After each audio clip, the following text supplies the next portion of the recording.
And welcome back. Well, in this week's Police Beat, the police are looking for 5 men who assaulted and robbed a teenager on his skateboard on Stream Valley Drive near Summers Ridge Court in Odenton. Joining us with more information on the investigation is Public Information Officer Justin Mulcahy. Justin. Thanks, Eric. Officers arrived and spoke with the 14-year-old male victim who advised that he was skateboarding on Stream Valley Drive approaching Summers Ridge Court. That's when he observed a dark-colored car parked along the road. At that time, approximately 5 or 6 male subjects exited the vehicle, assaulted the victim, and took an undisclosed amount of U.S. currency along with a cell phone. The suspects then fled the scene in a dark-colored vehicle.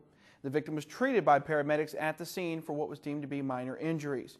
Numerous officers searched the area but were unable to locate the suspects, who are being described as about 5 to 6 black males, all around 30 years of age. Now we're going to move on to an update of a previous incident. On March 29th, around 5:45 in the morning, officers from the Eastern District responded to the 8500 block of Fort Smallwood Road in Pasadena for a report of a robbery that just occurred. Now, when officers arrived on scene, they spoke with the victim, a 51-year-old male. He indicated that he left his residence that morning in Elizabeth Landing and was walking to a public bus stop when he was approached by 3 male subjects. The suspects demanded the victim's money and property, and the victim complied with those demands. The suspects fled on foot towards the Elizabeth Landing community with the victim's cell phone and money. Now for an update in this case. Fast forward the next day on March 30th around 1:19 p.m. That's when Eastern District officers and detectives responded to the area of Stony Creek Drive and Ridge Road in Pasadena for another incident that came in as a robbery, this time of a pizza delivery driver. After receiving tips from citizens and through further investigation, patrol officers, along with the PACT unit and district detectives, located 2 suspects. The first was Mark Stephen McDermott, age 18, of 903 Waterview Drive in Pasadena. The second was Zachary Payne, age 17, of 1022 Cave Split Harbor in Pasadena.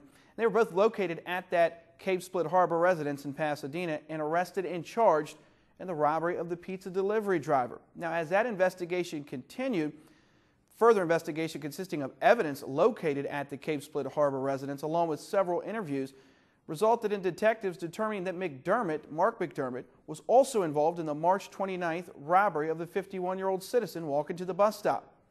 The victim in that case was able to positively identify the suspect. At this time, the investigation is ongoing into the identity of the other 2 suspects.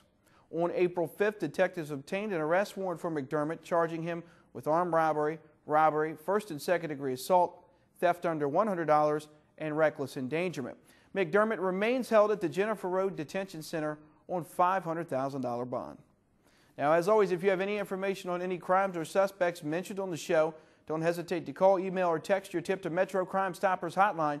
It's available 24 hours a day, toll-free at 1-866-7-LOCK-UP, or you can text message MCS plus your message to crimes at 274-637.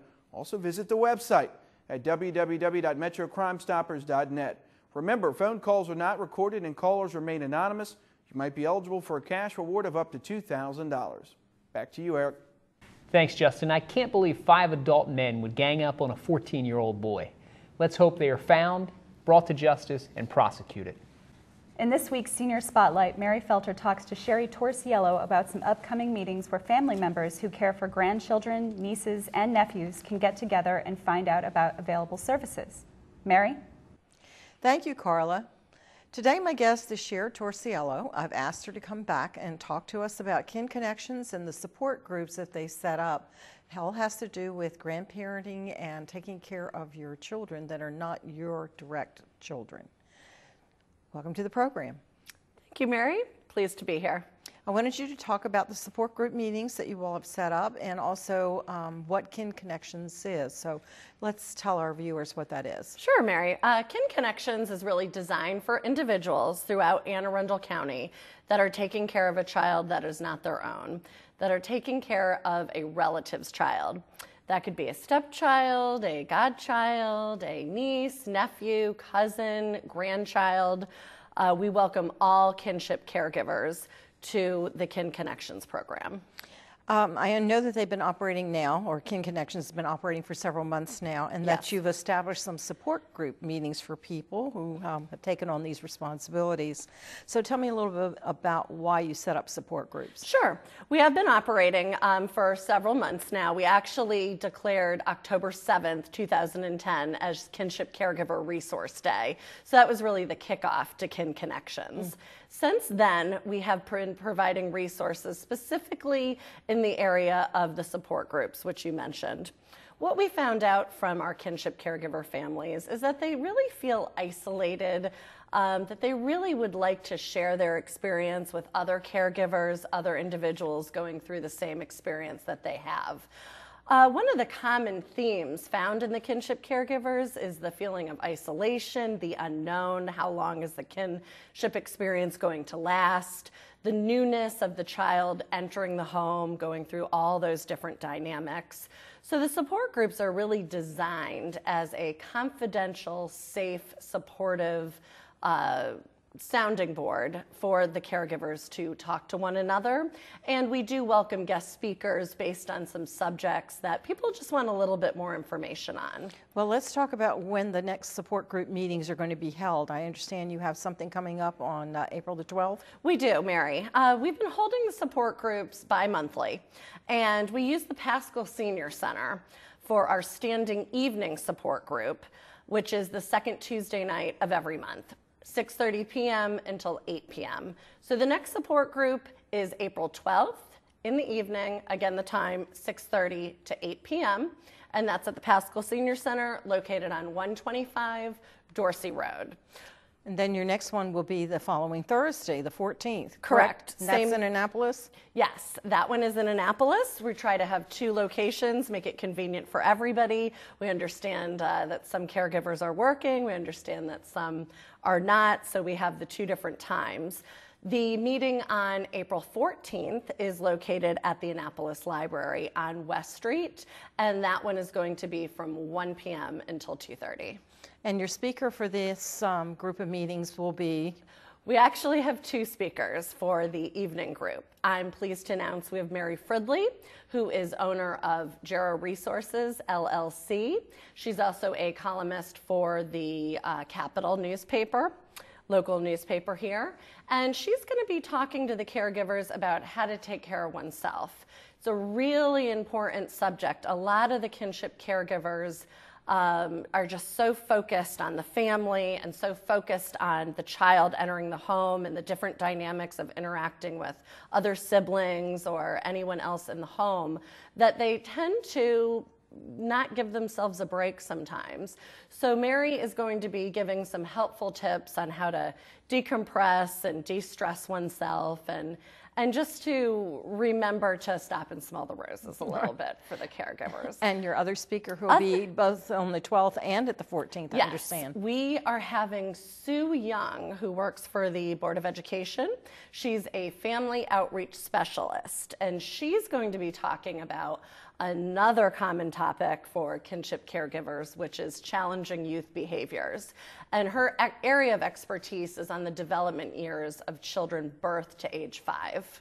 What kind of problems do the children have when they come in the home, do you think? I imagine it's got to be difficult to sometimes be whisked out of one world and put into another. Sure. A lot of times, kinship caregivers take care of a relative's child at an unexpected time. It often happens with very little preparation. So really the child and the caregiver are going through this unknown transitional time in their lives together. Sometimes there is some uncertainty as to the visitation issues of the biological parents. Sometimes there's a loss due to death or incarceration. Sometimes children have been in foster care and now they're going to live with a relative. So there's just a whole, there's a whole dynamic of different issues. So what can happen to the kinship caregiver themselves? What effect does this taking in a child? What kind of responsibilities or what kind of rights do they have? Well, I will say that all the kinship caregivers despite the unknown and the uncertainty as to what to expect when the child enters their home, all the caregivers that I've worked with, and we're talking about almost 600 families, Mary, throughout Anne Arundel County. Yeah, they are not alone, so we are hearing their voices. The common theme is just love and commitment to the child's safety and well-being. Even the most frustrated caregivers or caregivers that don't have as many resources or others and are struggling to just really make it work, they all share the commonality of the well-being and the safety and the child's upbringing and just the well-adjustment period. So a lot of these caregivers are putting their lives on hold. Some are putting their jobs on hold. Some were saving for retirement, and now they're either going back to work or pulling themselves out of work. A lot of caregivers are putting their own physical or medical needs on hold. So that's one of the things we're going to talk about, how we can add some balance to their lives. Others, maybe were planning on relocating and now they're not, going through their savings. There's just so many areas that it affects. Well, I understand you got together with some other departments here in Anne Arundel County. Yes. And one of the things that you all did, besides interview potential caregivers, is put together a resource manual for them. And how can they get this material? What do you recommend to them? Well, we did put that together. It's called a Kinship Care Resource Manual, specifically for Anne Arundel County residents. Okay. It's the first one specialized for kinship caregivers in our county. They can call myself, Cher Torciello, Kinship Navigator, at 410-897-3933. I work for the Department of Social Services, and I'm pleased to announce that I do facilitate a steering committee, and we are collaborating with our partners, which are the Department of Aging and Disabilities, the Anne Arundel County Recreation and Parks Department, and the Anne Arundel County Board of Education. And Sue Youngs would be the part of the Board of Education component. Yes. The Board of Ed, we are working with pupil personnel workers, family outreach specialists, counselors, social workers.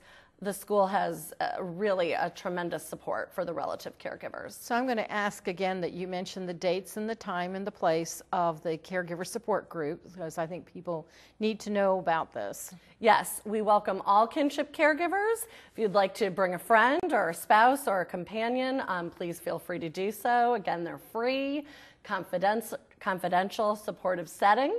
We have our second Tuesday evening of the month coming up, April 12th. 6:30 p.m. till 8 p.m. That's at 125 Dorsey Road at the Pascal Senior Center. We're going to be talking about how to better take care of oneself, add some balance to your life, some stress management tips, and we're going to be talking about challenging youth behaviors. Second group, also the same week, is on Thursday afternoon at the Annapolis Library on West Street. And we're going to also talk about challenging youth behaviors and some helpful parenting tips.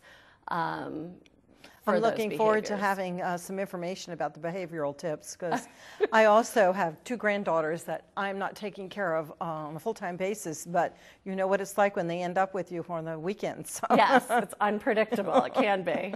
And your phone number again is 410-897-3933. Well, thank you very much again for coming on the program, Cher, and sharing the information about the Kin Connections program and also your support groups. Really appreciate the time. Thank you, Mary, for having me. My pleasure.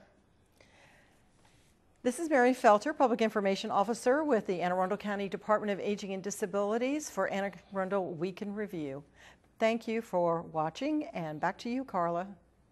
Thanks, Mary. The Kinship program seems like a good way for people who help others to get a little help for themselves.